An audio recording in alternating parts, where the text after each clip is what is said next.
Wow, লেবুগুলো সুন্দর হয়েছে এই যে গাছে। কয়েকদিন বৃষ্টি হয়েছে যে। হ্যাঁ দেখো নিচে ওদেরকে দেওয়ার জন্যও তুলো, আজকে উঠাবো লেবুগুলা, অনেক সুন্দর গুলু গুলু।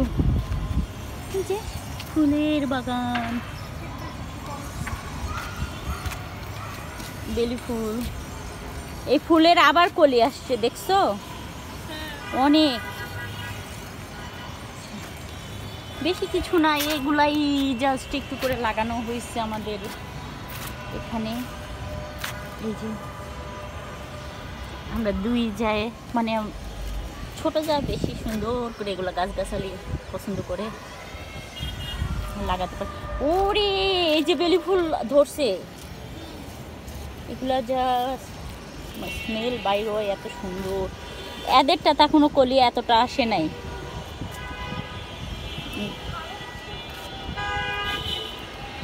হলুদ হলুদ ফুলগুলা,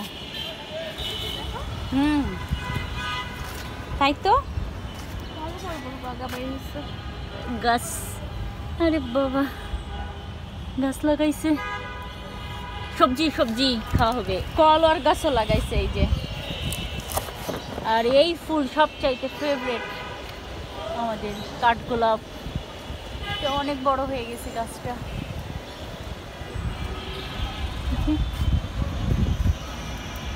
ওই দিন ডরাইছি আমরা ওনাদের গিজার ফাটায় যাওয়াতে, ওই যে গিজারটা ফেটে গেছে। অনেক পেয়ারা ধরছে এখন, এগুলা এখন যদি বড় হয় তাহলে খাওয়া হবে।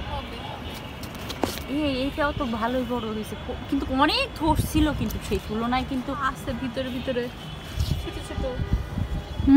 আছে, না থাকা না। গাছগাছালি লাগাইতে হবে। মনে হইলো বৃষ্টি হবে, কই বৃষ্টি আর নাই। এই গাছটা আমার খুব, এটা আমার নিচেই বেশি ভালো লাগে, কিন্তু নিচে এখনো কাজ পুরোপুরি বাড়ির কমপ্লিট হয়নি বিধায় নিচে লাগানো হয়নি। এখানে রঙের বালতিতে লাগানো হয়েছে।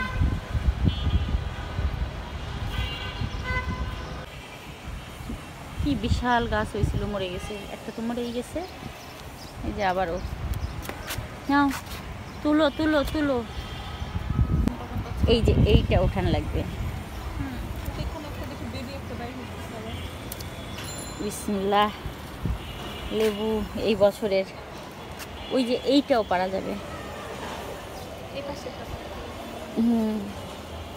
এটি বেশ কয়েকটা আছে, এইভাবে পারতেছি না। এই যে গাছের লেবু, এত সুন্দর ঘ্রাণ, খালি ভাত খাইতে মন চাবে এটা দিয়ে, বা জুস। কতগুলা লেবু পাড়ে নিয়ে চলে যাচ্ছে এখন। অনেক মজা, অনেক মজা এগুলা। আমি আগেই পারতেছি এই কারণে, আম্মু আবার ঈদের পরে পাঠিয়ে দিবে, সেগুলো খাবো না এগুলো খাবো, ওই জন্য আগেই এখনো আছেই, এখনো আছেই। সুন্দর, ছাদে আসাই হয় না। সবচেয়ে ফুলগুলো ছিটতে ভাল লাগে, কারণ কিছুদিন পর মরে যায়। ওই তো একটু করে ছিঁড়ে একটু নিয়ে যায় ঘরে। আর আমার মেয়ের তো অভ্যাস আছেই ফুল ছিঁড়ে নিয়ে যায় ঘরে রাখার। তো ওয়েদারটা সুন্দর, কিন্তু বাতাস নাই কিন্তু সেই তুলনায়। এই গাছটা বেশি সুন্দর, সে ফুল দিয়ে ডেকোরেশন করতেছে কুচার মধ্যে, তাও এই যে সেই ছোটবেলায় যেমন মুড়ি নিয়ে মানুষ খাইতো সেই অবস্থা।